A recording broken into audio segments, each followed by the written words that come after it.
Okay, so good afternoon everyone and welcome to the lecture 2 of solid state. So already मैं आपको बता रहा था कि इस वीक में वैसे ही मेरा प्रॉब्लम तो चल ही रहा है, like 9th 13th and 14th अप्रैल को मैं अवेलेबल नहीं रहूंगा। ठीक है, इन दिनों में मैं थोड़ा लीव में हूँ, तो ठीक है। तो इस दिनों में आप लोग कंटिन्यूअसली पढ़ो, उस टाइम ऐसा नहीं कि एंड कर दो कुछ भी काम में। केमिस्ट्री पढ़ो और कुछ भी सब्जेक्ट अगर पढ़ना है तो पढ़ सकते हो 9 13 14 को। अगर क्लास रीअरेंज होता है तो जो भी टीचर आपको आगे पढ़ा रहे हैं उनको मैं पीपीटी प्रोवाइड कर दूंगा। ठीक है, तो वही उन लोग कंटिन्यू करेंगे। ठीक है, तो ऐसा नहीं कि क्लास मिस करना है। 9th 13th एंड 14 ये तीनों दिन में भी आपको अच्छे से क्लास अटेंड करना है। और साथ ही में अगर क्लास कैंसिल होता है किसी वजह से तो आप लोग उस टाइम में केमिस्ट्री का जो भी पढ़ाया गया है तब तक पढ़ लो। ठीक है, तो चलो फिर स्टार्ट करते हैं एक क्विक रिकेप से। तो लास्ट क्लास में हम लोग solid and its application and properties के बारे में पढ़े थे। ठीक है, तो मतलब क्या क्या जगह यूज होता है, उसका क्या प्रॉपर्टी होता है, इंटरमोलिकुलर फोर्स क्या होता है सॉलिड के लिए, थर्मल एनर्जी क्या होता है, ये सब हम लोग लास्ट क्लास में कवर किए थे। ठीक है, तो classification on the basis of structure की अगर बात करें तो हम लोग किस किस के बारे में पढ़े थे, कोई नाम बता सकते हैं क्या? कौन कौन से डिफरेंट सॉलिड के बारे में हम लोग पढ़े थे? देखते हैं किसको इसको पता है। लास्ट क्लास में हम कौन कौन से सॉलिड के बारे में पढ़े थे? On the basis of structure, correct Kiran, correct Parth, correct Devang, correct Kiran. So हम लोग crystalline, correct Sameer, crystalline and amorphous, correct Harshit, amorphous के बारे में पढ़े थे। ठीक है, अच्छा, तो इन लोग के बारे में बहुत सारी डिफरेंस हम लोग देखे थे। क्या क्या प्रॉपर्टीज है crystalline solid, correct Soni Devi, Aditya, crystalline amorphous के बारे में पढ़े थे। ये सब हम लोग लास्ट क्लास में कवर कर चुके हैं। ठीक है, अगर किसी को पता नहीं है कि क्रिस्टलाइन सॉलिड का क्या क्या प्रॉपर्टी है और एमोर्फस का क्या क्या प्रॉपर्टी है, तो आप लोग एक बार फिर रिवाइंड कर लो, फिर आप चले जाओ लेक्चर 1 को, वहां पे आपको सारे चीज मिल जाएंगे। ठीक है, तो ज्यादा टाइम मैं वेस्ट करना नहीं चाहता, रिकेप में हम लोग मूव करते हैं। अच्छा, तो ये रहा हमारा पहला क्वेश्चन। एक स्टार्ट करने से पहले एक वार्म अप हो जाए। तो व्हाई आर सॉलिड रिजिड, ये आपको बताना है। आपके पास 1 मिनट का टाइम है और यहाँ पे मल्टीपल ऑप्शन करेक्ट हो सकता है। ऐसा नहीं कि एक ही ऑप्शन करेक्ट हो, दो आंसर, दो ऑप्शंस भी करेक्ट हो सकते हैं। तो चेक करो एक बार, 2 की 3 करेक्ट हो सकते हैं। करेक्ट पार्थ, पर और भी ऑप्शन करेक्ट हो सकता है, चेक करो। किरण करेक्ट। देखते हैं कितने बच्चे इसका करेक्ट आंसर दे सकते हैं। 31 बच्चे हैं, सब लोग जल्दी से रिप्लाई करो, सब लोग जल्दी से रिप्लाई करो। Correct Kaushal, Soni Devi correct, Prerna correct, Karnavi correct,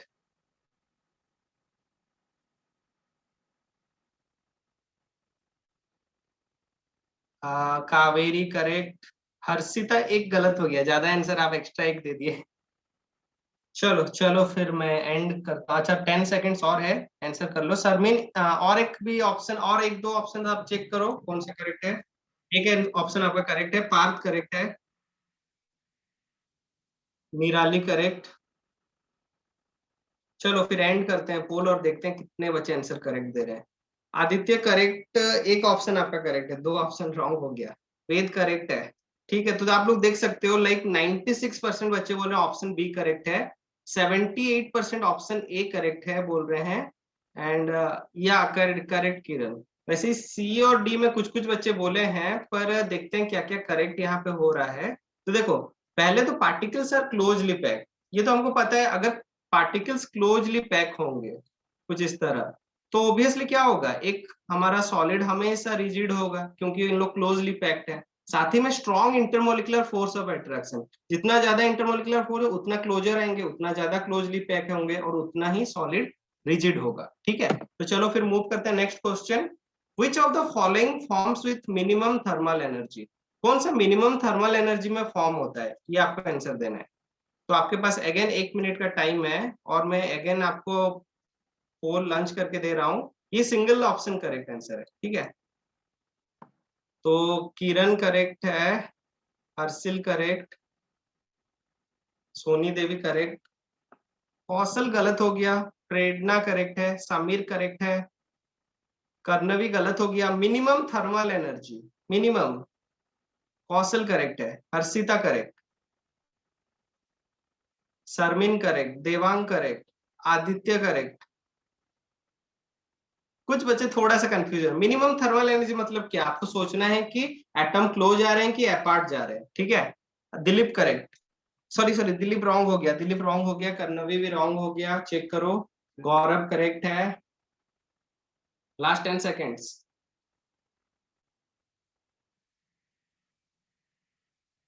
Dilip correct है। ओके, सो टाइम यहीं पे खत्म होता है। तो आप लोग देख सकते हो कि मतलब 21 बच्चों ने, 81% बच्चों ने यहाँ पे करेक्ट आंसर दिया है। और यहाँ पे सिंपल यही था कि आप लोग देख सकते हो लाइक 81% करेक्ट दिए हैं। तो यहाँ पे देखो, मिनिमम थर्मल एनर्जी मतलब हमको पता है थर्मल एनर्जी क्या करता है। अगर थर्मल एनर्जी ज्यादा होता है, थर्मल एनर्जी अगर ज्यादा होता है तो क्या जो डिस्टेंस रहेगा एटम्स के बीच, इन लोग क्या होंगे, इन लोग ज्यादा अपार्ट हो जाएंगे, इनके बीच डिफरेंस ज्यादा आ जाएगा, ठीक है। तो मिनिमम थर्मल एनर्जी मतलब क्या, अगर मिनिमम है तो इन लोग क्लोज आ जाएंगे। अगर ये पकड़ लो थर्मल एनर्जी मिनिमम है, थर्मल एनर्जी को टी में लिख दे रहा हूँ, थर्मल एनर्जी अगर मिनिमम है तो इन लोग क्या होंगे, इन लोग क्लोज आएंगे। और सबसे ज्यादा मिनिमम मतलब सबसे मिनिमम थर्मल एनर्जी किसका हो जाएगा, या करेक्ट है देवांग। सो ऑब्वियसली जितना कम आपका थर्मल एनर्जी होगा उतना क्लोजर रहेंगे। तो ऑब्वियसली सबसे क्लोजर तो सॉलिड में रहते हैं, तो इसका मतलब इसका सबसे मतलब हम बोल सकते हैं मिनिमम थर्मल एनर्जी इसका होगा, ठीक है। और अगर आप गैस की बात करते हो तो गैस में मैक्स होता है, मैक्सिमम। और क्योंकि इसमें मैक्सिमम होता है बोल के इनमें ज्यादा डिफरेंसेस रहता है, ठीक है। तो यहाँ पे मिनिमम पूछा है, मैक्सिमम नहीं पूछा है। कुछ बच्चों ने गैस बोल दिया मैक्सिमम सोच के।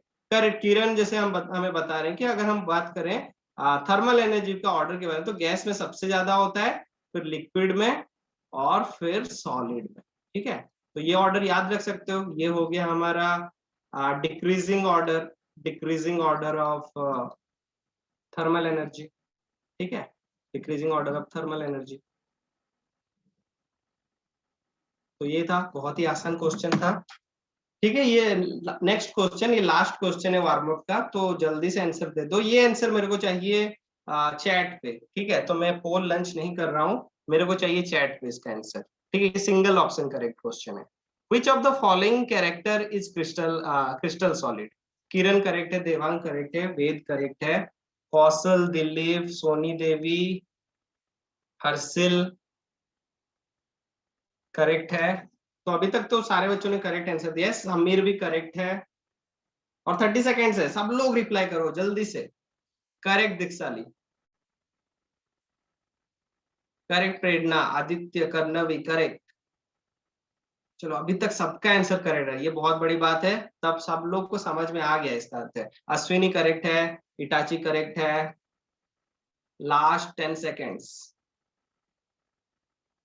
क्रिस्टलाइन सॉलिड, मयूर, भाग्यश्री करेक्ट है, हर्षिता करेक्ट है, सुयोग करेक्ट है, ठीक है। तो चलो मूव करते हैं, देख लेते हैं क्रिस्टलाइन सॉलिड। इरेगुलर क्लट कट ऑन क्लीवेज, इरेगुलर क्लट कट तो हम लोग को पता है, ये तो किसका था, एमरफस का कंडीशन था, ठीक है। और हमको पता है कि जब हम लोग का क्रिस्टलाइन सॉलिड होता है, सरमिन भी करेक्ट है, अश्विनी भी करेक्ट है। तो यहाँ पे एक चीज याद रख लो कि जब भी हम लोग का क्रिस्टलाइन सॉलिड होता है तब इस केस में क्या आएगा, इसका एक प्रॉपर्टी है प्लेन कट देता है ये, ठीक है, प्लेन कट देगा, ठीक है। और they don't have definite heat of fusion, ये गलत हो गया। हीट ऑफ फ्यूजन मतलब क्या, मेल्टिंग पॉइंट के बारे में बात कर रहे हैं यहाँ पे, मेल्टिंग पॉइंट। और हमको पता है इसका जो मेल्टिंग पॉइंट होता है ये शार्प मेल्टिंग पॉइंट होता है, ठीक है, शार्प मेल्टिंग पॉइंट। और ये जो बोल रहा है कि डोंट हैव डेफिनाइट, तो इसका मतलब क्या है, ये हमको अगेन एमोर्फोस के बारे में बता रहा है, ठीक है, एमोर्फोस के बारे में। और एनिसोट्रॉपिक हमको पता है कि ये डिफरेंट वैल्यू देता है डिफरेंट डायरेक्शन में। बहुत बच्चों का डाउट्स भी आया था, लाइक व्हाट्सएप में बहुत बच्चे पूछे कि सर एनआईसो कैसे होता है, क्योंकि क्रिस्टल सॉलिड तो मतलब एक हिसाब से देखे ऑर्डरली मैनर में उसको अरेंज किया गया है, ठीक है। बट ऑर्डरली मैनर हम एक हिसाब से बोल सकते हैं कि अगर एक डायरेक्शन से देखते हैं तो उसका अरेंजमेंट पूरा इक्वल है। मतलब ये मतलब नहीं है कि इधर से ऑर्डरली अरेंजमेंट नहीं है, ऑर्डरली अरेंजमेंट है, पर इसका मतलब ये नहीं कि दोनों ही डायरेक्शन में आपका सेम स्टाइल में वो अरेंज हुआ होगा, ओरिएंटेशन डिफरेंट हो सकता है, ठीक है। तो इसलिए ओरिएंटेशन डिफरेंट होता है बोल के इसको हम बोलते हैं एनिसोट्रॉपिक इन नेचर, क्योंकि सेम वैल्यू नहीं आएगा, ठीक है। और आइसोट्रॉपिक तो आपको पता है, ये तो हो गया आपका एमोर्फस का है, ठीक है। तो जो तीन ऑप्शंस दिए हैं वो तो मेनली एमोर्फस के बारे में बताएं, खाली यही जो ऑप्शन है एनिसोट्रॉपिक, ये हो गया हमारा क्रिस्टलाइन का नेचर, ठीक है, क्रिस्टलाइन सॉलिड का नेचर। तो यहाँ पे आंसर हो जाएगा ऑप्शन सी, जो कि सारे बच्चों ने दिया है, कोई भी रॉन्ग आंसर यहाँ पे दिया नहीं, ठीक है। तो आज की क्लास में हम लोग classification of solid on the basis of bonding, on the basis of bonding में पढ़ेंगे, ठीक है। जो बॉन्डिंग के हिसाब से भी हम पढ़ेंगे, मोस्टली सारे क्रिस्टलाइन सॉलिड के बारे में हम पढ़ेंगे, ठीक है। और क्रिस्टल लैटिस क्या है, यूनिट सेल क्या है, ये सब जल्दी से कंप्लीट करेंगे, और क्लासिफिकेशन ऑफ यूनिट सेल, ठीक है। वैसे टाइम थोड़ा लेट हो गया, पर हम कोशिश करेंगे सारे को कंप्लीट करने के लिए आज की क्लास में, ठीक है। तो मैं थोड़ा स्पीड जाऊंगा, अगर आपको कहीं पे भी लग रहा है कि समझ में नहीं आया, आप लोग चैट पे पूछ लो कि सर समझ में नहीं आया बोल के, ठीक है। तो चलो फिर मूव करते हैं। अच्छा, तो आज के एक कोट से हम लोग स्टार्ट करते हैं कि fear has two meanings, one like forget everything and run, ठीक है, और एक है face everything and rise, the choice is yours. तो आपका क्या चॉइस है?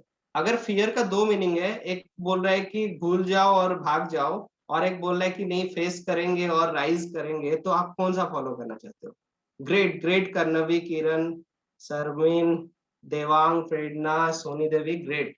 तो सब लोग कोशिश करो जैसे हम फेस करें, ठीक है, कोई भी फियर हो कि कुछ भी हो, हमको फेस करना है, ठीक है। और हमको जैसे देखो, इस ये साल आपको मिला है 12th में, पूरा सीरियस हो जाओ, और जितना फेस कर सकते हो स्टडी को फेस करो, और जितना हम आगे बढ़ सकते हैं आगे बढ़ने की कोशिश करते हैं, क्योंकि ये एक साल बहुत कुछ आपका चेंज कर सकता है। ये एक साल अगर आप बहुत मेहनत कर लिए, तो ऑब्वियसली 12th बोर्ड तो अच्छा होगा ही होगा, साथ ही में आप नेक्स्ट साल कोई अच्छे कॉलेज में बैठे रहोगे, ठीक है। तो ये माइंड में रख के, ऐसा नहीं कि खाली मतलब मैं तो पढ़ाऊंगा, पर साथ ही में आपको भी फोकस करना है, आपको भी प्रेशर लेना है।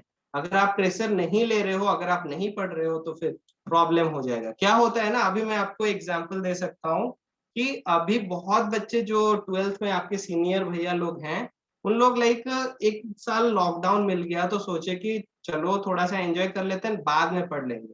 पर प्रॉब्लम क्या हो गया कि 12th था उनका, और उन्होंने वहां पे थोड़ा सा मतलब डिस्ट्रैक्शन आ गया वहां पे घर पे रह के, ठीक है। तो अभी भी आप लोग भी घर पे ही हो, तो इसलिए डिस्ट्रैक्ट मत हो जाओ, अभी से स्टार्ट कर लो। अप्रैल महीने से ही हमको स्टार्ट करके जितना जल्दी हो सके कोर्स कंप्लीट करके रिवीजन करना है, ठीक है। ये माइंड में रखो, ऐसा नहीं कि सब छोड़ दो, अपने से भी आप स्टार्ट कर लो। जब भी कोई क्लास कैंसिल होता है कि कुछ भी होता है, आपको आगे बढ़ना है, आपको देखना है आगे क्या है। अगर समझ में नहीं आ रहा है तो आप डायरेक्टली मैसेज कर दो टीचर को, ठीक है। तो चलो फिर इसी के एक पॉजिटिव एनर्जी के साथ हम लोग मूव करते हैं आज के क्लास में। तो आज हम पढ़ेंगे classification on the basis of bonding, and इसमें जो हमारा बॉन्डिंग रहता है मोस्टली हम लोग क्रिस्टलाइन सॉलिड के बारे में ही पढ़ते हैं, ठीक है। तो 4 टाइप्स ऑफ हमारा क्रिस्टलाइन सॉलिड्स होता है। तो पहले हम लोग उसके प्रॉपर्टी में जाने से पहले मैं आपको बता देता हूँ क्या क्या होता है। पहले अगर हम बात करें जो क्रिस्टलाइन सॉलिड्स में बॉन्डिंग के हिसाब से पहला जो होता है पॉइंट, उसको बोलते हैं आयनिक सॉलिड, ठीक है, आयनिक सॉलिड। सेकंड होता है आपका कोवालेंट सॉलिड। तो ये सब हम लोग केमिकल बॉन्डिंग में थोड़ा थोड़ा पढ़े थे, आपको पता है, आयनिक सॉलिड, कोवालेंट सॉलिड। फिर थर्ड में आपका हो जाता है मेटालिक सॉलिड, मेटालिक सॉलिड, ठीक है।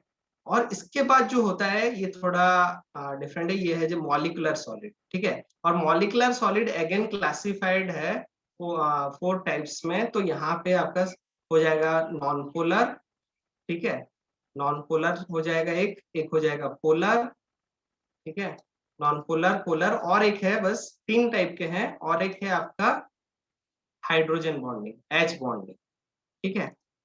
तो ये कुछ डिफरेंट टाइप्स ऑफ हमारे सॉलिड्स हैं जो कि आते हैं on the basis of bonding, हम उसको डिफरेंशिएट कर सकते हैं, ठीक है। तो जब भी ये इन लोग के बीच डिफरेंशिएट करना है ना, तो हमको सिर्फ 3 चीजों में मेनली फोकस करना है। देखो मैं बता देता हूँ क्या क्या है। पहला है आपको फोकस करना है कंस्टिट्यूएंट पार्टिकल, क्या क्या कंस्टिट्यूएंट पार्टिकल लेके ये फॉर्म होता है, ठीक है, ये पहले हमको फोकस करना है, ठीक है, कंस्टिट्यूएंट पार्टिकल। इसके बाद आता है हमको क्या इनका बाइंडिंग फोर्स क्या है, यहाँ पे कैसे इन लोग बॉन्ड बना रहे हैं उसके बारे में, ठीक है। और थर्ड है इनका electrical conductivity, electrical conductivity, conductivity. और लास्ट वन, और मतलब आप एग्जाम्पल्स लिख लो, एग्जाम्पल्स भी हमको याद रखना बहुत इंपॉर्टेंट है। अगर आप एग्जाम्पल्स याद नहीं रखते हो तो फिर प्रॉब्लम है, ठीक है। तो चलो यहाँ पे हम एक इसका टेबल बना लेते हैं, बेस्ट होगा, एक टेबल बना लेने से आप लोग को बहुत अच्छे से ये याद रह जाए, ठीक है। तो पहले मैं लाइन खींच लेता हूँ, ठीक है। तो आप लोग मेरे को पहले बताओ आयनिक सॉलिड में कंस्टिट्यूएंट पार्टिकल क्या क्या होता है, क्योंकि हम लोग ऑलरेडी पढ़ चुके हैं इसके बारे में, केमिकल बॉन्डिंग में मैंने ही आपको पढ़ाया था, तो मेरे को याद है आप लोग पढ़े ही होंगे आयनिक सॉलिड। तो आयनिक सॉलिड में मेरे को बताओ क्योंकि कंस्टिट्यूएंट पार्टिकल किस चीज से वो बनता है आयनिक सॉलिड। करेक्ट, वेद, वेद को पता है तब। और सारे बच्चे जल्दी से रिप्लाई दो।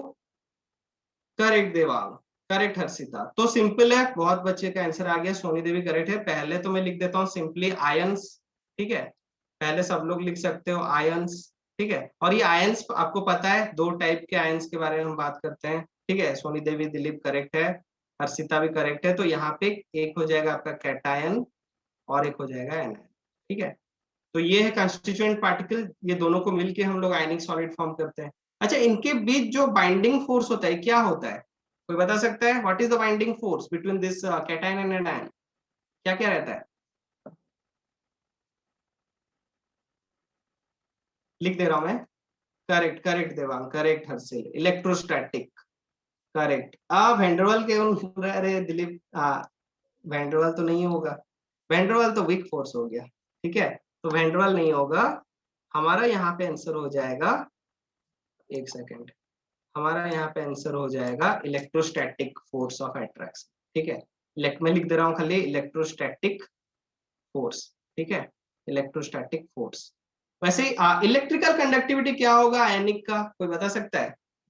आयनिक सॉलिड का इलेक्ट्रिकल कंडक्टिविटी, देखो इलेक्ट्रिकल कंडक्टिविटी क्या होता है मैं बता देता हूँ आपको। इसमें आपका एक हो जाएगा आपका, मतलब जब आयनिक सॉलिड गुड कंडक्टर वेद, देखो दो कंडीशन है। जो आयनिक सॉलिड रहता है आपको पता है, NaCl अगर मैं सॉल्ट लेता हूँ, ठीक है, NaCl एक आयनिक सॉलिड हो गया, सोडियम Na+ है, Cl- है, ठीक है। तो अगर मैं सॉल्ट लेता हूँ और सॉल्ट में अगर मैं डायरेक्ट इलेक्ट्रिसिटी पास करूँ तो इलेक्ट्रिसिटी पास होगा क्या? मैं अगर पकड़ लू, मैं सॉल्ट ले लिया, व्हाइट कलर का आपका NaCl सॉल्ट ले लिया और इलेक्ट्रिसिटी पास किया, तो इलेक्ट्रिसिटी पास होगा क्या? जल्दी से बताओ। नहीं होगा ना, तो मैं लिख देता हूं, अगर हम लोग बोले कि इन सॉलिड स्टेट, अच्छा यहाँ पे लिख सकते हैं हम कि इन सॉलिड इंसुलेटर, ठीक है। करेक्ट, करेक्ट किरण, इंसुलेटर, ठीक है। इन सॉलिड हो गया इंसुलेटर। अच्छा, in aqueous and molten state, in aqueous and molten state, molten state ये होता है गुड कंडक्टर, ठीक है, गुड कंडक्टर। तो ये हो गया पहला चीज, थोड़ा ज्यादा जगह ले लिया मैं, गुड कंडक्टर, ठीक है। तो ये हो गया पहला चीज, इन एक्वेस, ये हो गया मोल्टेन एंड गुड कंडक्टर होता है। इसका रीजन क्या है पता है आपको? देखो जब उन लोग सॉलिड फॉर्म में रहते हैं, आपको पता है क्रिस्टलाइन सॉलिड मतलब क्या, ऑर्डरली अरेंजमेंट में है, तो वहां से उन लोग हिल ही नहीं पाते, तो इलेक्ट्रिसिटी पास कैसे करेंगे, आयंस तो फ्री नहीं है। पर जब हम एक्वेस सॉल्यूशन की मोल्टेन स्टेट में लेते हैं, उन लोग फ्री हो जाते हैं इलेक्ट्रॉन्स। तो फ्री जो हमारा कैटायन फ्री हो जाता है, एनायन फ्री हो जाता है, तो क्या फ्लो ऑफ इलेक्ट्रॉन होना भी इजी है, जब हमारे पास फ्री आयन है तो इजीली कंडक्ट करेगा, ठीक है। तो अगर आपको कोई पूछता है कि why ionic solids are insulator in solid state but good conductor in aqueous and molten state, so आपको आंसर क्या करना है, आपको बोलना है because in aqueous and molten state it is like it is free, like the ions are free, okay, and because the ions are free, that's why we can easily get the flow of electron, and due to flow of electron it is a good conductor. But in solid state, because it is closely packed, it will not conduct any electricity, okay। तो ये है हमारा answer जब हम लोग को question पूछा जाएगा, ठीक है। एग्जाम्पल, एग्जाम्पल आप लोग कुछ भी लिख सकते हो, मैं एक ही लिख देता हूँ सबसे इजी एग्जाम्पल, NaCl, और एक लिख सकते हो MgCl2, ठीक है। Correct Devang, correct, correct. तो आप कुछ भी एग्जाम्पल एक्स्ट्रा लिख सकते हो, ठीक है। मैं थोड़ा सा इसको इरेज कर लेता हूँ क्योंकि जगह नहीं है, तो मैं कोवालेंट को नीचे लिख लेता हूँ, ठीक है। तो नेक्स्ट है, ये हो गया आयनिक सॉलिड। ठीक है, मैं थोड़ा सा स्पीड जा रहा हूँ, आप लोग अगर डाउट है तो पूछ सकते हो। ठीक है, करेक्ट हर्षिता, करेक्ट देवा। तो नेक्स्ट अगर हम बात करें कोवालेंट सॉलिड के बारे में, तो आप लोग जल्दी से रिप्लाई करो, कंस्टिट्यूएंट पार्टिकल क्या होगा कोवालेंट सॉलिड में? कोवालेंट सॉलिड में कंस्टिट्यूएंट पार्टिकल्स क्या होगा? जब हम लोग कोवालेंट कंपाउंड बनाते थे क्या होता था? इलेक्ट्रॉन्स तो नहीं, जिन लोग भी एटम्स बोल रहे हो करेक्ट है। ठीक है, एटम्स और मॉलिक्यूल्स, हम बोल सकते हैं मॉलिक्यूल्स भी हो सकता है, एटम और मॉलिक्यूल्स। ठीक है, ये सब आ जाएगा कोवालेंट सॉलिड में। मॉलिक्यूल्स से अच्छा है, ठीक है, एटम ही बोलना बेटर है, क्योंकि मॉलिक्यूल्स हम लोग फिर मॉलिकुलर सॉलिड में लेंगे। ठीक है, तो atoms will be the good answer for covalent solid. ठीक है, अच्छा, बाइंडिंग फोर्स क्या होगा कोवालेंट में? What is the binding force? Obviously हम बोल सकते हैं कि शेयरिंग ऑफ इलेक्ट्रॉन होता है। ठीक है, शेयरिंग ऑफ इलेक्ट्रॉन। ठीक है, और आप लोग लिख सकते हो करेक्ट देवांग, आप चाहो तो लिख सकते हो कोवालेंट बॉन्ड। पार्थ वेंडरवाल नहीं होगा, ये कोवालेंट बॉन्ड फॉर्म करेगा, नॉर्मल शेयरिंग ऑफ इलेक्ट्रॉन करके। ठीक है, चलो, जिन लोग भी कोवालेंट बॉन्ड बोल रहे हो आप लोग सब करेक्ट आंसर बोल रहे हो। ठीक है, कोवालेंट बॉन्ड लिख सकते हो। अच्छा, इलेक्ट्रिकल कंडक्टिविटी यहाँ पे क्या होगा, मेरे को बता सकते हो? कोवालेंट में इलेक्ट्रिकल कंडक्टिविटी क्या होगा? क्या होगा?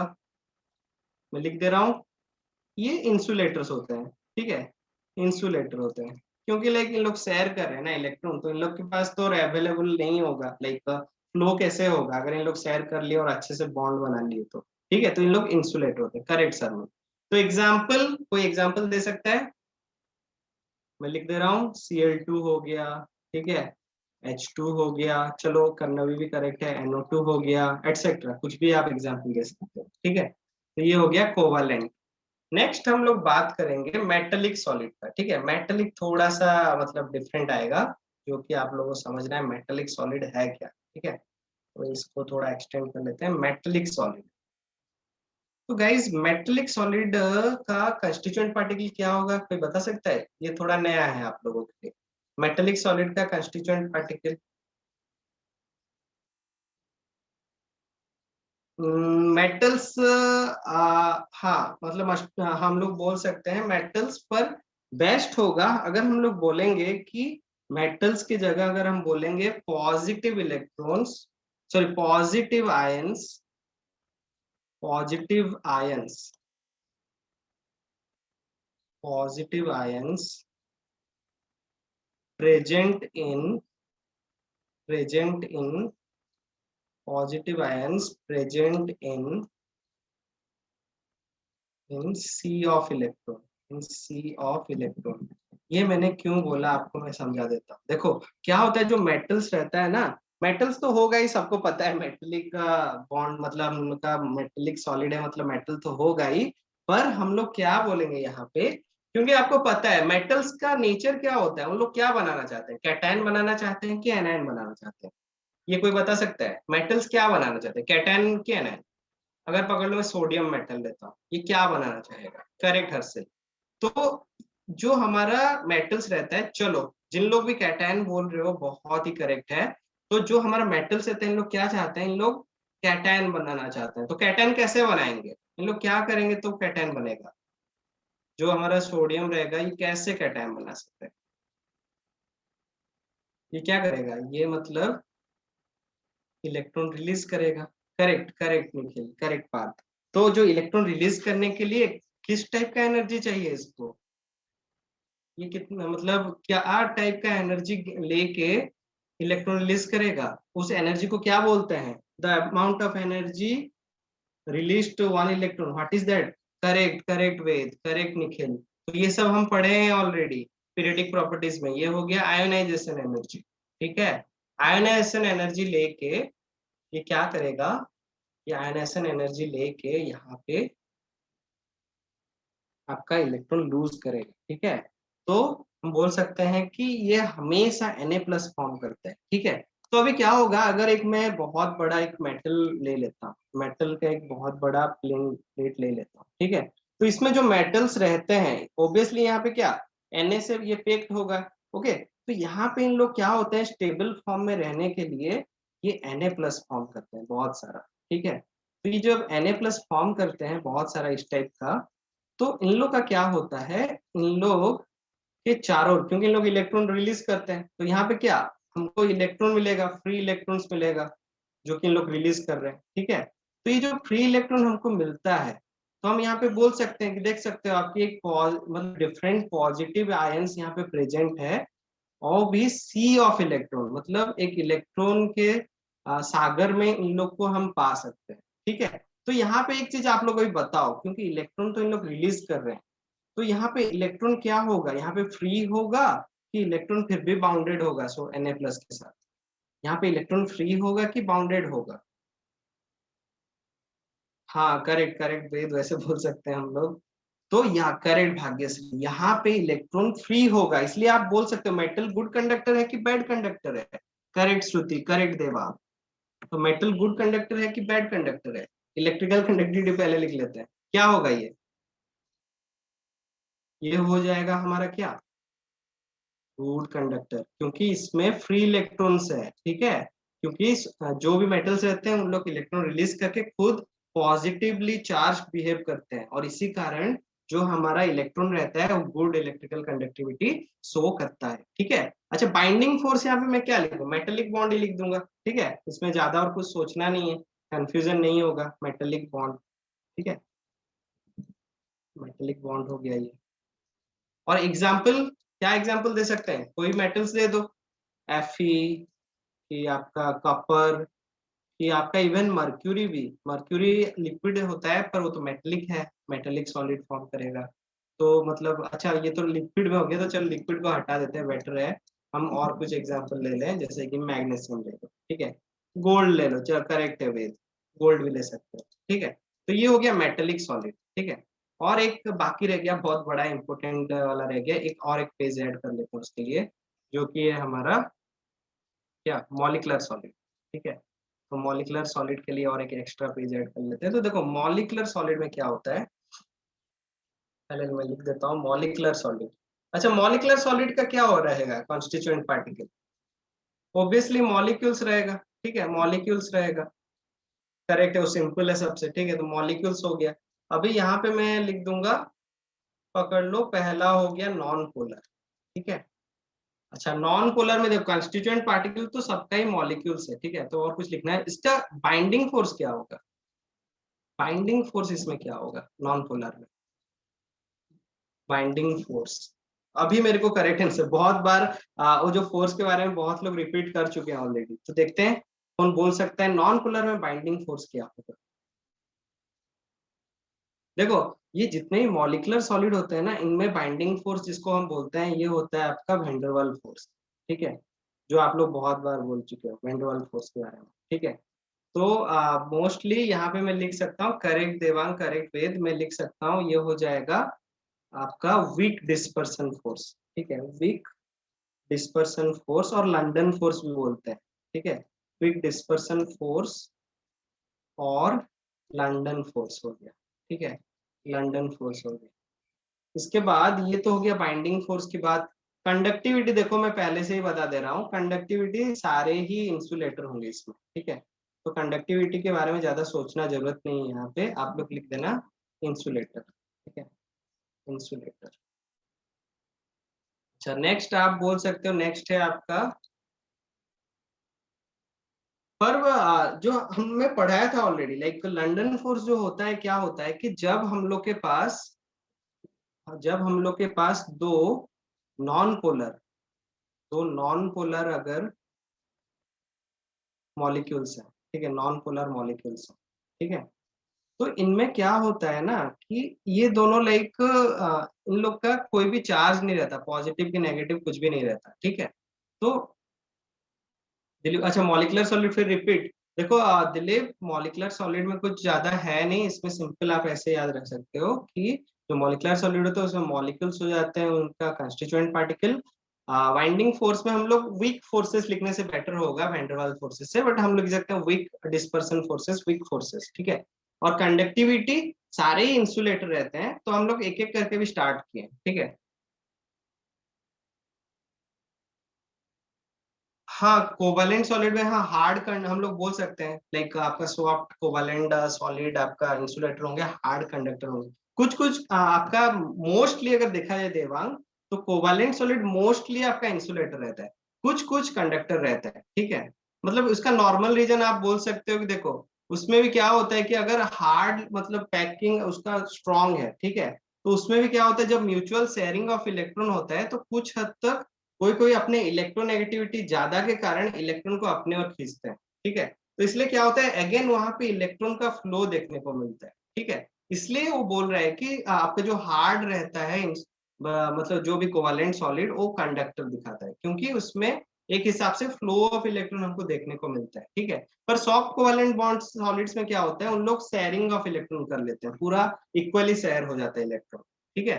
तो इसलिए आपका वहां पे हम बोल सकते हैं कि वो आपका जो कोवैलेंट सॉलिड्स है, उन लोग मतलब सॉफ्ट कोवैलेंट सॉलिड उन लोग इंसुलेटर रहते हैं, ठीक है।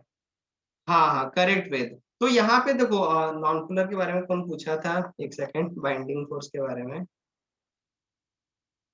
हाँ पर्व ने पूछा था, तो लंदन, एक काम करते हैं पर्व, इसको एंड में मैं बताता हूँ, ठीक है, टाइम होने से, क्योंकि वैसे ही टाइम खत्म हो रहा है, तो मैं लंदन फोर्स के बारे में आपको बता दे दूंगा, लास्ट एंड में आपको बताता हूँ, ठीक है।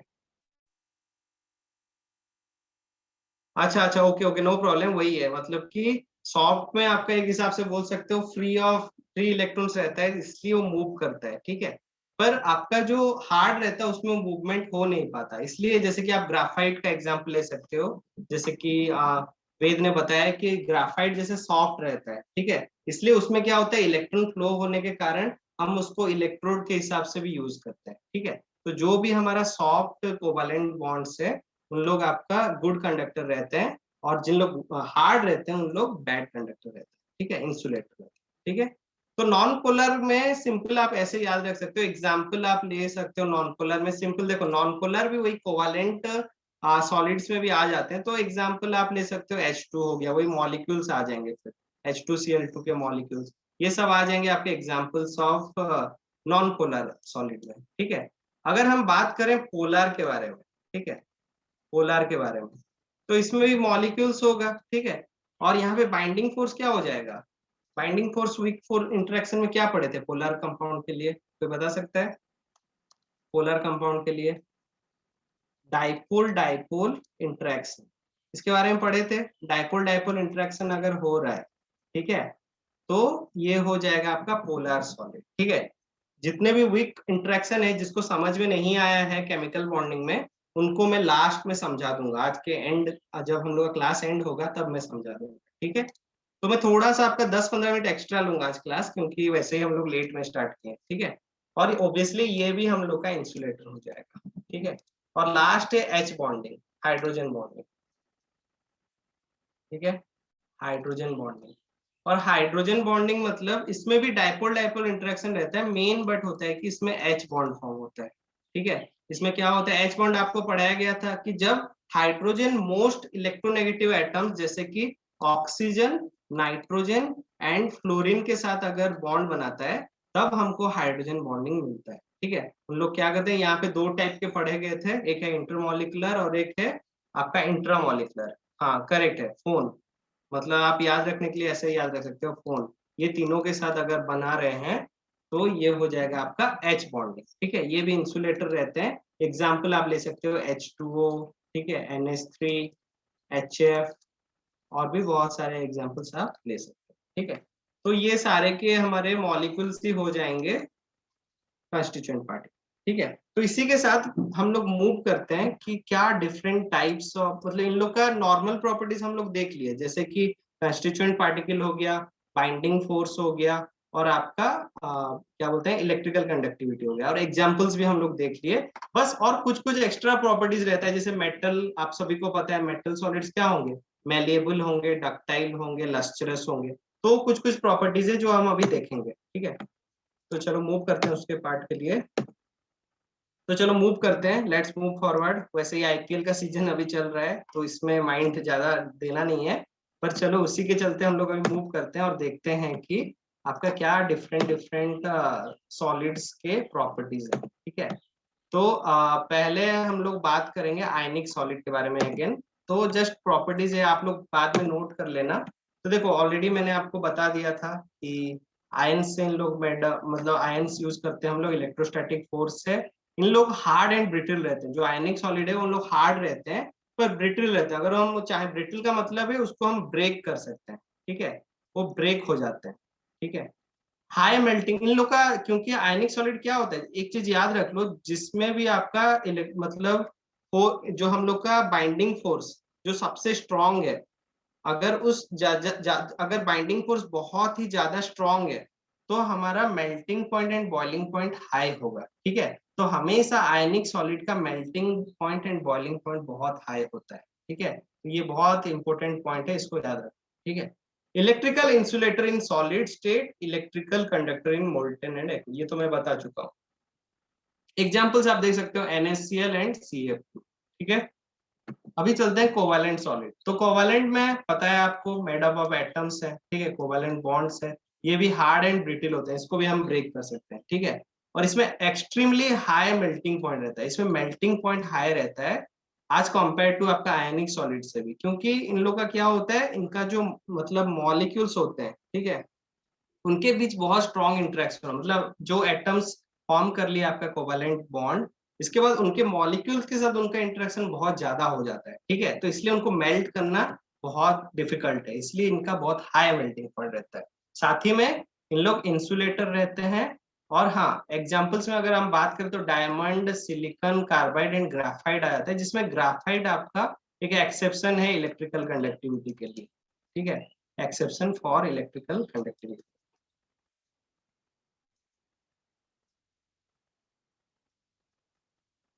ठीक है। तो ये हो गया कोवालेंट के बारे में। नेक्स्ट है आपका मेटेलिक सॉलिड। तो मेटेलिक सॉलिड में क्या हो रहा है आपका, कि जो इन लोग का मैंने आपको बताया था पॉजिटिव आयंस, आपको दिखाया था कैसे सी ऑफ इलेक्ट्रॉन में पॉजिटिव आयंस है, ठीक है। इसके बाद मेटेलिक बॉन्ड्स आर प्रेजेंट, इसमें मेटेलिक बॉन्ड्स रहता है, ठीक है। और high electrical and thermal conductivity इनके केसेस में रहते हैं, ठीक है। इन लोग बहुत हाईली मतलब ओब्वियसली आपको पता है फ्री ऑफ इलेक्ट्रॉन हो रहा है यहाँ पे, मतलब सी ऑफ इलेक्ट्रॉन तो फ्लो ऑफ इलेक्ट्रॉन तो होगा ही, इसलिए बहुत ज्यादा इन लोग गुड कंडक्टर ऑफ इलेक्ट्रिसिटी होते हैं, ठीक है। और लस्ट्रस, मेलेबल एंड डक्टाइल, जो कि इनका कुछ प्रॉपर्टीज है आपको याद रख। अरे देवांग, क्या आप ये कर लो, इरेज कर लो।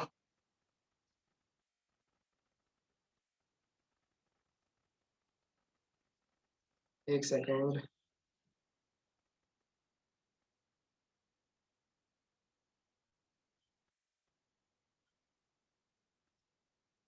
हाँ, तो यहाँ पे अभी अगर हम लोग बात करें, फिर नेक्स्ट है जो नेक्स्ट चीज है, हाँ, तो मेटेलिक सॉलिड हो गया। नेक्स्ट है मॉलिक्यूलर सॉलिड। आपको पता है उनका कंस्टिट्यूएंट पार्टिकल्स, सॉरी, यहाँ पे इन लोग का कंस्टिट्यूएंट पार्टिकल मॉलिक्यूल्स होते हैं।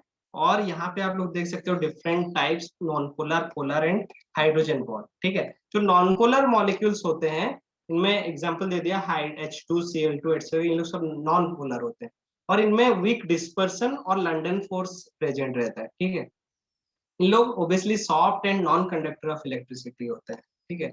और इनमें जो मेल्टिंग पॉइंट होता है वेरी लो होता है, क्योंकि इंटरेक्शन क्या बहुत कम है, वीक इंटरेक्शन फोर्स है, लंडन फोर्स है, तो इसलिए इनका मेल्टिंग पॉइंट बहुत ही लो होता है, ठीक है। इसलिए आप देख सकते हो जैसे कि हाइड्रोजन, ये कभी भी रूम टेम्परेचर में आपका सॉलिड फॉर्म में नहीं रहता, ठीक है, और लिक्विड फॉर्म में भी नहीं रहता, इतना कम रहता है उसका मेल्टिंग पॉइंट, ठीक है। तो ये हो गया नॉन पोलर। पोलर में अगर देखो तो जैसे HCl हो गया, SO2 हो गया, इन लोगों के बीच स्ट्रॉन्ग डाइपोल डाइपोल इंटरेक्शंस रहता है, ठीक है। तो soft and non conductor of electricity, इन लोग भी नॉन कंडक्टर ऑफ इलेक्ट्रिसिटी है। और melting points are higher than non polar, क्योंकि ऑब्वियसली डाइपोल डाइपोल इंटरेक्शन थोड़ा सा स्ट्रॉन्ग इंटरेक्शन है आज कंपेयर टू लंडन फोर्स, इसलिए इनका मेल्टिंग पॉइंट ज्यादा रहता है आज compare to non polar, okay. और जनरली गैसेस और लिक्विड एट रूम टेम्परेचर, इन लोग ज्यादातर गैस और लिक्विड रहते हैं रूम टेम्परेचर में, ठीक है। तो ये हो गया पोलर। और लास्ट है हाइड्रोजन बॉन्डिंग, ठीक है। तो हाइड्रोजन बॉन्डिंग सेम है, मतलब पोलर और हाइड्रोजन बॉन्डिंग में ज्यादा कुछ डिफरेंस है नहीं, बस इसमें हाइड्रोजन बॉन्ड फॉर्म करता है, नहीं तो इनका भी जो इंटरेक्शन रहता है वो डाइपोल डाइपोल इंटरेक्शन रहता है। तो यहाँ पे दे दिया है कि जब भी हाइड्रोजन आपका फ्लोरीन, ऑक्सीजन एंड नाइट्रोजन के साथ बॉन्ड बनाता है, तभी हमको हाइड्रोजन बॉन्डिंग देखने को मिलता है, ठीक है। तो ये हो जाएगा आपका नॉन कंडक्टर ऑफ इलेक्ट्रिसिटी, ठीक है। तो वोलेटाइल लिक्विड और soft solid under room temperature, ये लोग वोलेटाइल लिक्विड रहते हैं और सॉफ्ट सॉलिड रहते हैं अंडर रूम टेम्परेचर। एग्जाम्पल आप दे सकते हो वाटर, ठीक है। तो ये हो गया डिफरेंट टाइप्स ऑफ आपके crystalline solid. Sir H bond is strong और नॉट, हाँ अगर देवांग हम कंपेयर करें हाइड्रोजन बॉन्डिंग पोलर और नॉन पोलर में, तो सबसे स्ट्रॉन्ग होगा आपका हाइड्रोजन बॉन्डिंग, ठीक है। ये दोनों के कंपेयर में हाइड्रोजन बॉन्डिंग जो कर रहे हैं वो ज्यादा स्ट्रॉन्ग होगा उसका बॉन्ड, बट आयनिक सॉलिड से ऑब्वियसली कम होगा क्योंकि इसमें इलेक्ट्रोस्टैटिक फोर्स ऑफ अट्रैक्शन है और ये वीक इंटरेक्शन कर रहा है, ठीक है, डायपोल डायपोल कर रहा है। तो सबसे स्ट्रॉन्गेस्ट इन तीनों बीच हाइड्रोजन बॉन्ड, ठीक है। तो गाइस इतना तक सबको समझ में आया व्हाट इज क्रिस्टलाइन, मतलब different classification of solid on the basis of bonding. अगर किसी का कुछ डाउट है तो आप लोग पूछ सकते हो, अगर क्लियर है तो right clear in the chat. अगर इतना तक सब क्लियर है कि आप यस की क्लियर कुछ भी भेज सकते हो चैट पे, और अगर डाउट है कुछ तो आप लोग पूछ सकते हो। वीक इंटरेक्शन को छोड़ दो, मैं वीक इंटरेक्शन बाद में बता दूंगा, ठीक है। देखो हर्षिल वोलाटाइल लिक्विड मतलब क्या होता है, देखो जब वोलेटाइल की हम बात करते हैं तो वोलेटाइल मतलब होता है compound having compound having low boiling point, compound having low boiling point, जिसका बॉइलिंग पॉइंट बहुत ही कम होता है उसको हम बोलते हैं वोलेटाइल कंपाउंड, ठीक है। अ, जिसका भी हम लोग अगर बात करें, जो भी वोलेटाइल कंपाउंड होते हैं उनका बॉइलिंग पॉइंट बहुत लो होता है। जैसे कि एग्जांपल आपको मैं दे सकता हूँ, आप सबको पता है nail polish remover acetone. Acetone को अगर हम लोग हाथ में लेते हैं तो क्या होता है, वो जल्दी से लाइक गैस कन्वर्ट हो जाता है और वो जगह में हमको कूलिंग सेंसेशन मिलता है क्योंकि वो डायरेक्टली उसका बॉइलिंग पॉइंट बहुत ही कम रहता है और वो उड़ जाता है। करेक्ट क्वेश्चन, पेट्रोल भी आप बोल सकते हो पेट्रोल का, बट मतलब वोलेटिलिटी कम रहता है आज कंपेयर टू एसीटोन। पेट्रोल थोड़ा टाइम लेगा, पर हमारा जो एसीटोन हो गया, ठीक है, कि जो भी जल्दी गैस को कन्वर्ट हो जा रहे हैं तो वो सब हो जाएंगे वोलेटाइल, ठीक है। तो समझ में आया हर्षिल? और दो क्वेश्चन आए Sarmin, why hydrogen is strongest than polar and non polar, ठीक है सरमिन, ये क्वेश्चन को नोट करके रखो, मैं एंड में आपको बताता हूँ, ठीक है। Sir what about dipole induced dipole crystalline solids, अब वे तो भी आ जाएगा, एक्चुअली उसका कुछ स्पेसिफिक नेम नहीं दिया गया है, तो उसके केसेस हमको देखने पड़ेंगे, कुछ एग्जांपल्स रहते हैं उसको सर्च करना पड़ेगा, ठीक है, पर उनका कुछ स्पेसिफिक नेम नहीं होता। डाइपोल इंड्यूस्ड डाइपोल इतना फॉर्मेशन होता नहीं है, ठीक है, क्योंकि सोचो अगर आप HCl H2 के साथ लेते हो, ठीक है, उस केस में आपका डाइपोल इंड्यूस्ड डाइपोल आएगा, पर HCl H2 क्या करेगा, हम लोग तो रिएक्ट कर कुछ मतलब अलग कंपाउंड बना लेंगे ना, तो इसलिए ऐसा कुछ होता नहीं है, मतलब पोलर नॉन पोलर ऐसे टाइप का कुछ होता नहीं है। पर आइडिया के लिए आप याद रख सकते हो डाइपोल इंड्यूस्ड डाइपोल, ठीक है। ठीक है वेद, तो यही चीज है डाइपोल और इंड्यूस्ड डाइपोल का, एक बार फिर हम डिस्कस करेंगे जब वीक इंटरेक्शन, तो उसके ऊपर सोचेंगे कुछ कंपाउंड ऐसे बन सकता है क्या, वो देखना है, ठीक है। तो चलो ये क्वेश्चन को जल्दी से सॉल्व करो कि इनमें से कौन सा नॉन पोलर मॉलिक्यूलर सॉलिड है, इनमें से कौन सा नॉन पोलर मॉलिक्यूलर सॉलिड है। तो मैं पोल लॉन्च कर लेता हूँ, इनमें से कौन सा आपका नॉन पोलर है।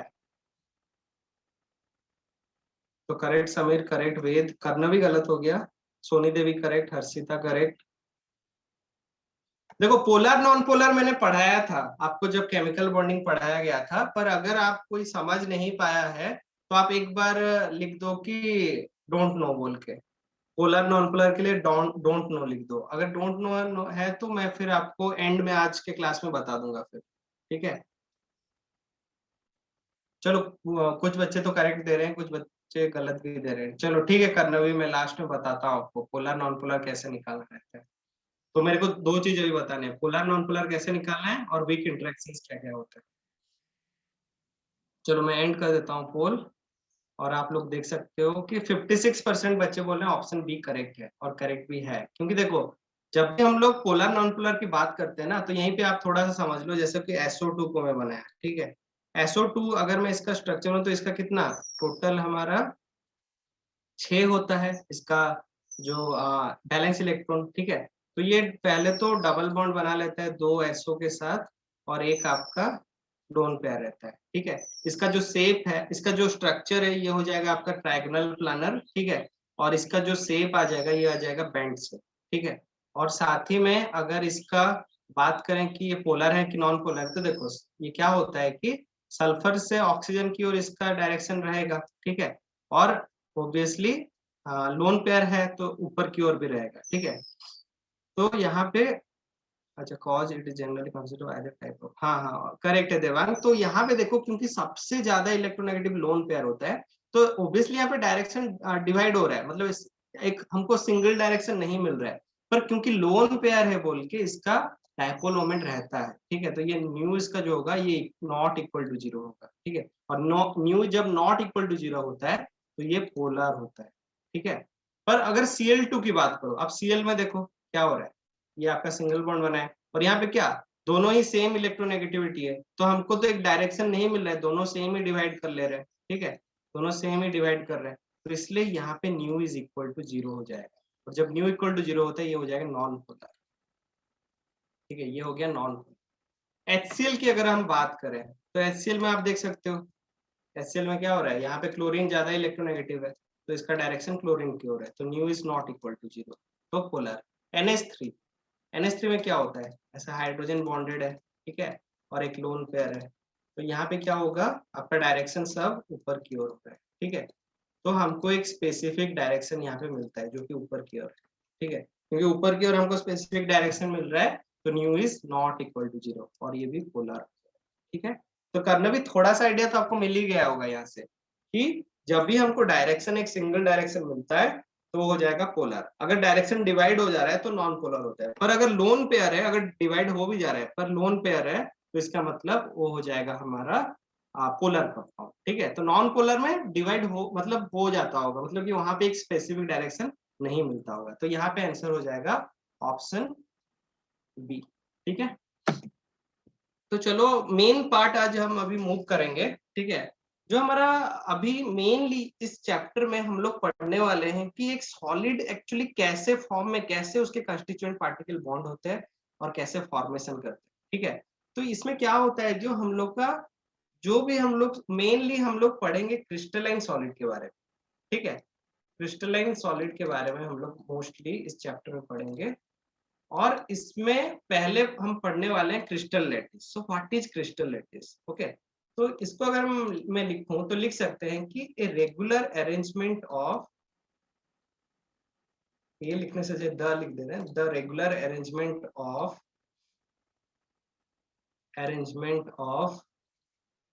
Building blocks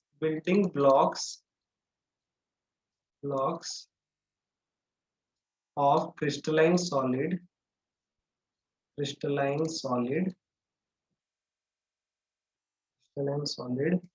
is known as crystal lattice, ठीक है, क्रिस्टल लैटिस।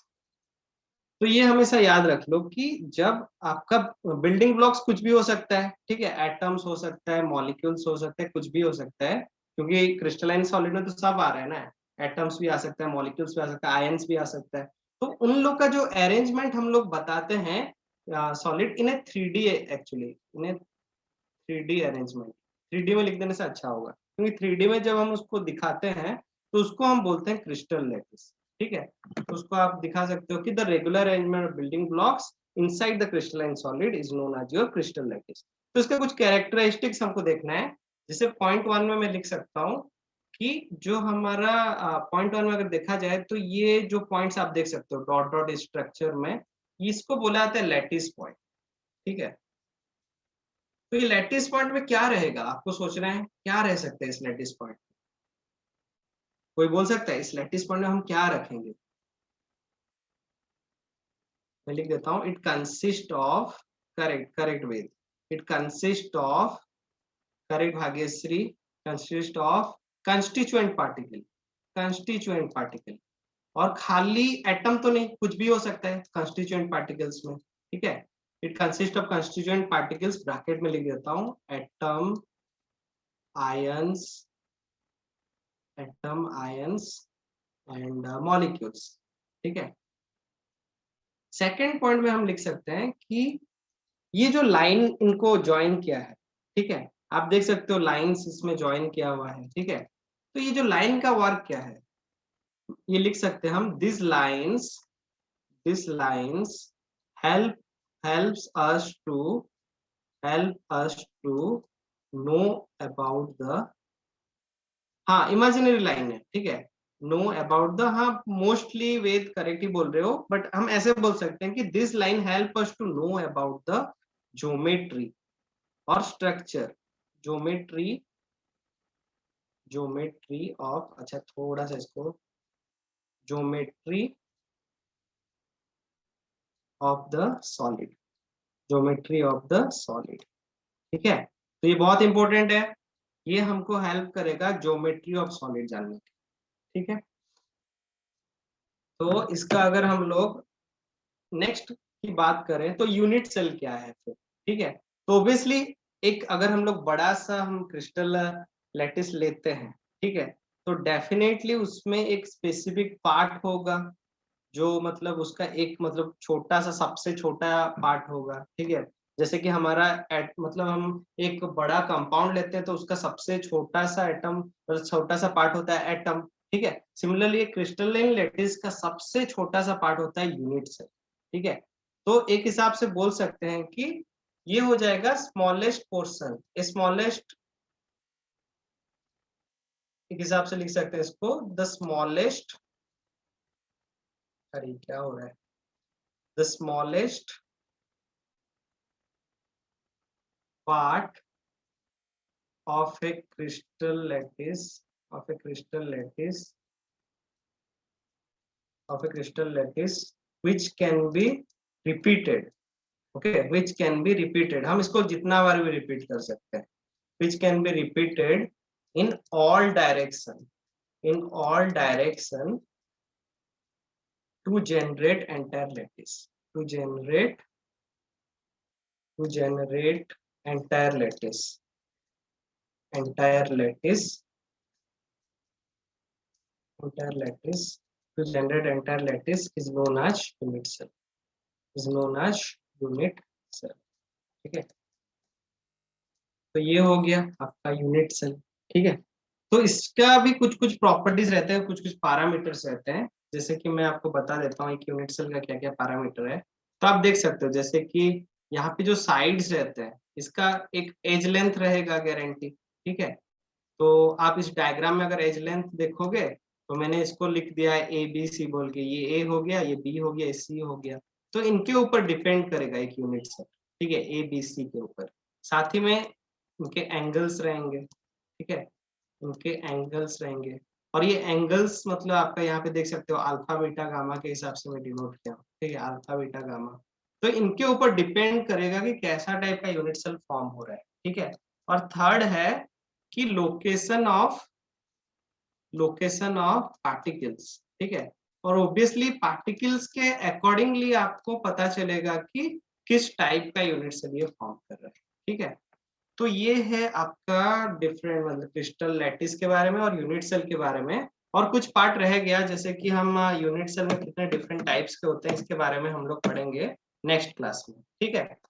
तो गाइज अगर अभी आज के क्लास में बहुत सारे डाउट्स होंगे मेरे को लग रहा है, तो आपके कुछ डाउट्स है तो आप लोग अभी मेरे को पूछ सकते हो, ठीक है। और साथ ही में मैं आपको टीचर एनपीएस पोल लॉन्च कर दे रहा हूँ, तो जल्दी से आप लोग टीचर एनपीएस पोल पे भी आंसर दो, ठीक है। टीचर एनपीएस में पोल में जल्दी से आंसर दो, ठीक है। तो सरमिन का जैसे क्वेश्चन आ गया है पहले ही कि why hydrogen is strongest than polar and non polar. तो ये क्यों स्ट्रॉन्गेस्ट होता है मैं आपको बता देता हूँ। देखो क्या होता है सरमीन, तो इसके लिए हमको पहले समझना पड़ेगा कि क्या होता है वीक इंटर, मतलब बहुत लोग पूछ चुके हैं वीक इंटरेक्शंस क्या होता है, वीक फोर्सेस क्या होता है। तो मैं आपको पूरा अच्छे से बता देता हूँ। देखो वीक फोर्सेस में अगर हम बात करें तो पहले आ जाता है हमारा लंदन फोर्सेस, की आप बोल सकते हो कि वीक डिस्पर्सन फोर्सेस, ठीक है। तो लंदन फोर्सेस, ओके हर्षिल मैं फिर से बताऊंगा। लंदन फोर्सेस है, फिर आपका हो जाएगा नेक्स्ट में आ जाता है डाइपोल इंड्यूस्ड डाइपोल, ठीक है, डाइपोल इंड्यूस्ड डाइपोल। और एक होता है आपका डाइपोल डाइपोल, ठीक है, डाइपोल डाइपोल। और एक होता है आपका एच बॉन्ड, ठीक है, एच बॉन्ड। तो यहाँ पे देखो जो लंडन लंडन फोर्स क्या होता है मैं बता देता हूँ आप लोगों को, कि जब मैं दो नॉन पोलर मॉलिक्यूल लेता हूँ, ठीक है, जब मैं नॉन पोलर मॉलिक्यूल लेता हूँ दो,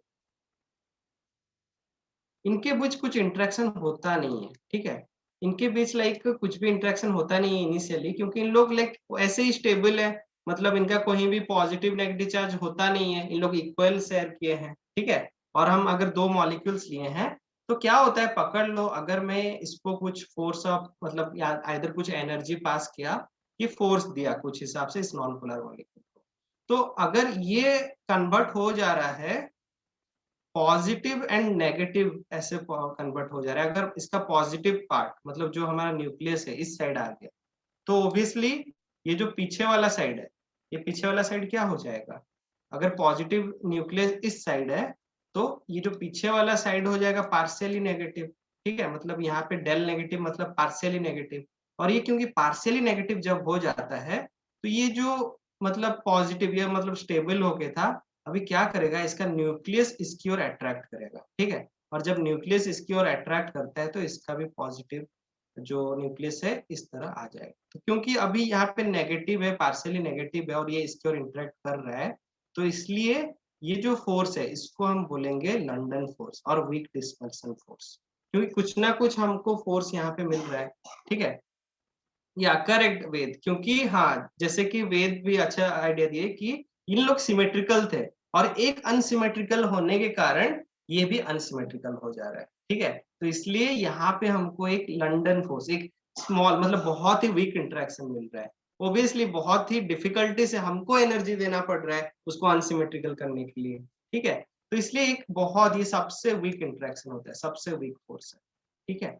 इसके बाद अगर हम डायपोल इंड्यूस डायपोल की बात करें तो हम एग्जांपल ले सकते हैं, जैसे कि पकड़ लो मैं ले लिया HCl, ठीक है, और एक मैं ले लिया आपका H2, ठीक है, तो आपको पता है HCl में क्लोरीन ज्यादा इलेक्ट्रोनेगेटिव है, पार्शियली नेगेटिव है, पार्शियली पॉजिटिव है, तो ये जब पार्शियली नेगेटिव है और इसके पास मैं एक H2 लेता हूं तो क्या होता है, ये हाइड्रोजन ऑब्वियसली अभी इसकी ओर अट्रैक्ट होने के लिए क्या होना पड़ेगा, कोई बता सकता है, देखो इन लोग इक्वली शेयर किए हैं, ठीक है, पर ये पार्शियली नेगेटिव एटम इसके पास है, तो इसको तो लालच आएगा ना कि भाई इसके पास एक्स्ट्रा इलेक्ट्रॉन है और मैं तो भाई मतलब शेयर होके मैं स्टेबल हूँ, पर इसके पास एक्स्ट्रा इलेक्ट्रॉन है तो मैं किसको कैसे इसको अपने ओर खींचूं, ठीक है, तो ये अपने ओर खींचने के लिए क्या करेगा, ये जो इक्वली शेयर किया था ये अपना इलेक्ट्रॉन इस हाइड्रोजन को दे देगा, ठीक है, जब ये इलेक्ट्रॉन को अपना हाइड्रोजन दे देता है तो इसको ये अपनी ओर खींचता है, तो एक हिसाब से ये अभी पार्शियली नेगेटिव हो गया, ये पार्शियली पॉजिटिव हो गया, ठीक है, करेक्ट करेक्ट वेद, तो यहाँ पे आपका जो H2 है नॉन पोलर था, ठीक है, पर ये अभी आपका अनसिमेट्रिकल हो जा रहा है क्योंकि इस क्लोरीन के कारण, ठीक है, तो ये हो जाएगा आपका डाइपोल इंड्यूस्ड डाइपोल, ठीक है। अगर डाइपोल डाइपोल की बात करें तो बहुत इजी हो जाएगा, HCl है, फिर आपका पकड़ लो HCl, तो ऑब्वियसली ये पार्शियली पॉजिटिव है, ये पार्शियली नेगेटिव है, ये पार्शियली पॉजिटिव पार्शियली नेगेटिव, तो इनके बीच एक इंटरेक्शन रहेगा जो कि डाइपोल डाइपोल। और H बॉन्ड की अगर बात करें तो आप ले लो HF, ठीक है, HF आपको पता है सिर्फ फ्लोरीन ऑक्सीजन और नाइट्रोजन के साथ ये काम करता है, हाइड्रोजन बॉन्ड बनाता है, तो ऑब्वियसली यहाँ पे जो इंटरेक्शन होता है हाइड्रोजन फ्लोरीन, फिर हाइड्रोजन, फिर फ्लोरीन, ये इंटरेक्शन को हम बोलते हैं H बॉन्ड, ठीक है, तो इनमें से अगर सबसे स्ट्रॉन्ग है, ये भी देखो ये भी डाइपोल डाइपोल इंटरेक्शन ही हो रहा है, पर क्योंकि यहाँ पे फ्लोरीन बहुत ज्यादा इलेक्ट्रोनेगेटिव है और ये ऑब्वियसली इलेक्ट्रोपॉजिटिव बहुत ज्यादा इलेक्ट्रोपॉजिटिव है हाइड्रोजन, तो इसको अपने और जब इंटरेक्ट करता है तो ये बहुत स्ट्रॉन्ग बॉन्ड बनाता है, तो अगर इनका हम लोग मतलब सजाएं तो सबसे स्ट्रॉन्ग होगा आपका H बॉन्ड, क्योंकि इनका डाइपोल डाइपोल इंटरेक्शन बहुत स्ट्रॉन्ग है। इसके बाद आ जाएगा आपका डाइपोल डाइपोल, ठीक है, आपका आ जाएगा डायपोल डायपोल इंटरेक्शन, एक सेकंड नीचे लिखता हूँ मैं, डायपोल डायपोल इंटरेक्शन आ जाएगा इसमें, ठीक है, एक तो हो गया आपका हाइड्रोजन बॉन्डिंग, फिर आपका हो गया डायपोल डायपोल, ठीक है, डायपोल डायपोल, और इसके बाद कौन सा आएगा बताओ आप लोग, अभी ये दोनों में से कौन सा आएगा जिसका स्ट्रॉन्ग बॉन्ड रहेगा, ये दोनों में से डायपोल इंड्यूस्ड डायपोल की लंडन फोर्स कौन सा रहेगा,